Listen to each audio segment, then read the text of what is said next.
नमस्कार दोस्तों, JP stenography YouTube channel पर आपका स्वागत है। ये डिक्टेशन 100 शब्द प्रति मिनट का होगा, जो कि 5 मिनट तक बोला जाएगा। 10 सेकंड बाद स्टार्ट किया जाएगा। दोस्तों, अगर आप चैनल पर पहली बार आए हैं तो चैनल को सब्सक्राइब जरूर कर लें, ताकि आपको नए नए डिक्टेशनों की नोटिफिकेशन समय पर मिलती रहे। स्टार्ट। भारत ने एक बार फिर रूस को समझाने का प्रयास किया है कि यूक्रेन के संदर्भ में बातचीत और कूटनीति ही आगे बढ़ने का एकमात्र रास्ता है। यह बात प्रधानमंत्री ने रूसी राष्ट्रपति व्लादिमीर पुतिन से फोन पर बातचीत के दौरान कही। उन्होंने G20 की अध्यक्षता मिलने के बाद अपनी प्राथमिकताओं से अवगत कराने और ऊर्जा, रक्षा और व्यापार के क्षेत्र में समीक्षा के लिए अनौपचारिक बातचीत की थी। इससे दो बातें स्पष्ट हुई। एक तो यह है कि भारत और रूस के संबंधों में किसी तरह की खटास नहीं है।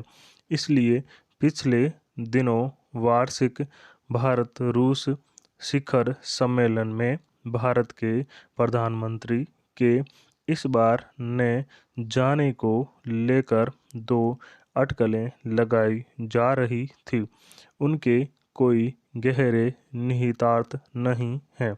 फिर यह कि भारत का सरोकार रूस यूक्रेन युद्ध को लेकर बना हुआ है और वह चाहता है कि किसी भी तरह बातचीत के जरिए इसका समाधान निकाला जाए।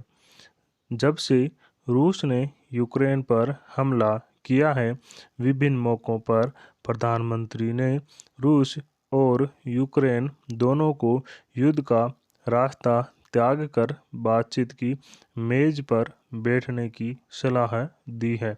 शंघाई शिखर सम्मेलन के दौरान भी जब वे पुतिन से मिले तो यही सलाह दी थी कि वे बातचीत के जरिए समाधान निकालें। तब पुतिन ने उनकी सलाह पर अमल करने का भरोसा भी दिलाया था। रूस यूक्रेन युद्ध को लगभग 10 महीने होने आए।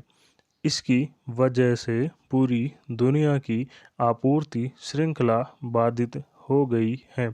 खासकर भारत जैसे देश जो ईंधन और खाद्य तेलों के लिए दूसरे देशों पर निर्भर है, उन्हें खासी परेशानी झेलनी पड़ रही है।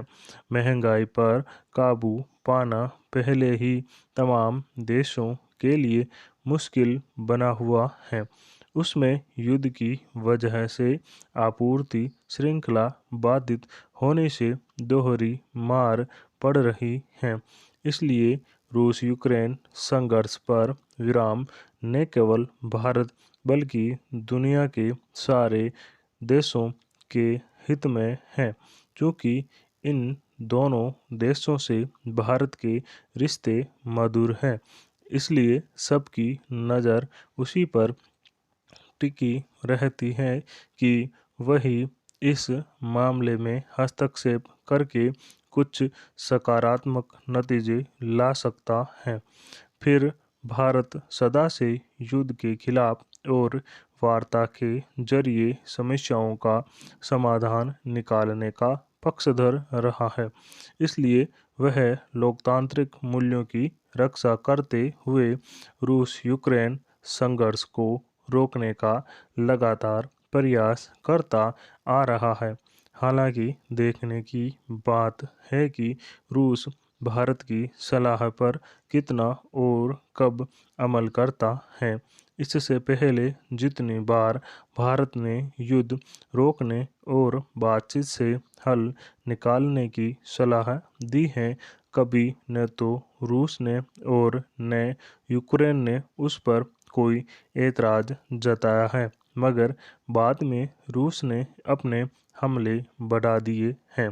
दरअसल युद्ध एक प्रकार की सनक होती है जिसमें हमला करने वाला जानता तो है कि युद्ध मानवता के लिए अच्छी चीज़ नहीं है, मगर वह अपनी मूंछ ऊंची रखने के लिए करता वही है जो उसने ठान रखा है। स्टॉप। दोस्तों, इस डिक्टेशन का PDF लिंक डिस्क्रिप्शन में मौजूद है, आप वहां से जाके डाउनलोड कर सकते हैं।